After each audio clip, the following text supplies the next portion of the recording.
All right, let's talk about a story that so many of us feel like we know by heart: Abraham's sacrifice.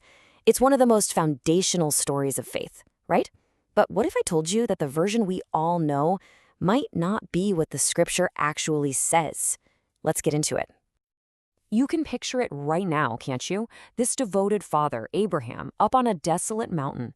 His son is with him. The knife is raised.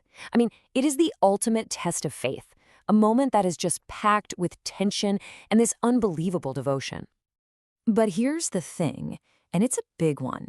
The source material for this explainer makes a pretty bold claim that this powerful story we all know, the direct command from God, the angel swooping in, the ram from heaven, that's all from tradition, not from the actual text of the Quran. So let's start with the first and honestly most crucial difference. The whole thing didn't start with a direct, "thou shalt do this" order from God. Nope. It was something way more open to interpretation. It was a dream. And you have to understand, this changes everything. A direct command from God, that's not up for debate. You just do it.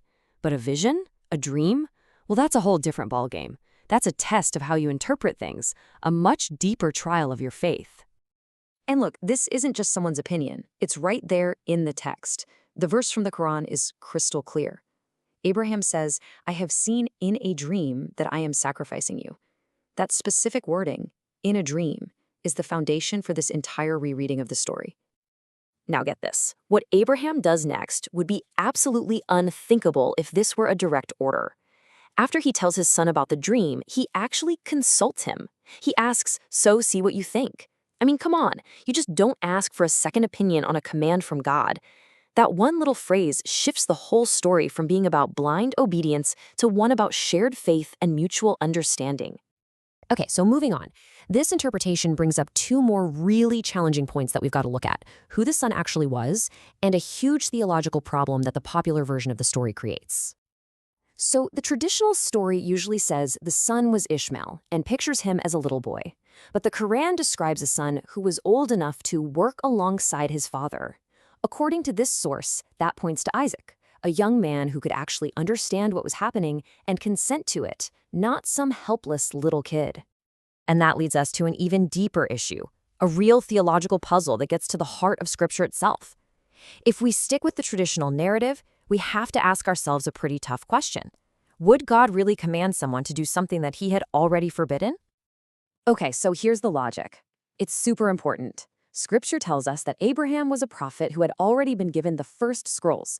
Think of these as containing God's foundational laws. An essential rule in those laws was a very strict, very clear ban on killing. So, for God to then turn around and command Abraham to kill his son, well, that would mean God was telling him to break his own sacred law. It's a major contradiction. So if we look at it this way, the climax of the story, it's not what we think it is. The focus completely shifts away from an act of violence and becomes this incredible moment of two people surrendering their will to God together. It really comes down to one key phrase in Arabic: وَطَلَعَهُ لِلْجَبِينِ.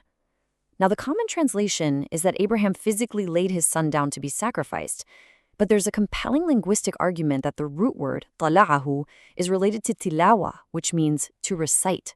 So the action isn't physical force, it's communication. Abraham recited the vision to his son and found him already in a state of jabin, or complete submission. And his son's reply just seals it. This is the real peak of the story. There's no fight, no fear, just this perfect, unwavering faith. He says, "O my father, do as you are commanded. You will find me, if Allah wills, of the steadfast." It's this mutual submission that was the real test, and they both passed with flying colors. Okay, so they both passed the test. They showed total submission. So what happens next? How is it all resolved? This brings us to our final and maybe the most mind-blowing piece of the puzzle: what the great sacrifice actually was. You know the ending we all hear: an angel brings a ram down from heaven as a substitute. But, and this is wild, the Quran never mentions a ram, not once. The text just says, "and we redeemed him with a great sacrifice." That little bit of ambiguity, it's everything. Which, of course, leads to the million-dollar question.